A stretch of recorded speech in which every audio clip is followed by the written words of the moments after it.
বাংলাদেশের অন্তর্বর্তীকালীন সরকারের প্রধান উপদেষ্টা অধ্যাপক ডক্টর মোহাম্মদ ইউনূসের বিরুদ্ধে দেশটির সেনাবাহিনী সামরিক কূ সম্ভাবনা নিয়ে ভারতীয় সংবাদ মাধ্যমের খবরের প্রতিবাদ জানিয়েছেন আন্তঃবাহিনী জনসংযোগ পরিদপ্তর। খবরে প্রকাশিত তথ্য মিথ্যা ও বানোয়াট বলে মঙ্গলবারে এক বিবৃতিতে জানিয়েছেন আইএসপিআর।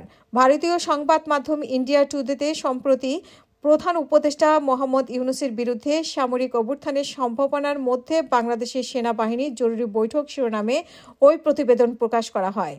আইএসপিআর জানিয়েছে যে সেনাবাহিনীতে কোনো জরুরি বৈঠকের আয়োজন করা হয়নি। যেটি অনুষ্ঠিত হয়েছে সেটি একটি নিয়মিত বৈঠক ছিল, কিন্তু নিয়মিত বৈঠকে জরুরি হিসেবে বর্ণনা করে বিশ্বাসযোগ্য কোনো সূত্র বা প্রমাণ ছাড়াই প্রতিবেদনটি তৈরি করা হয়েছে।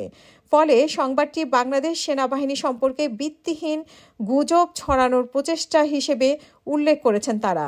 এর প্রতিবাদে জানিয়ে ভারতীয় গণমাধ্যমকে আরও দায়িত্বশীল সাংবাদিকতা করার আহ্বান জানিয়েছেন আইএসপিআর।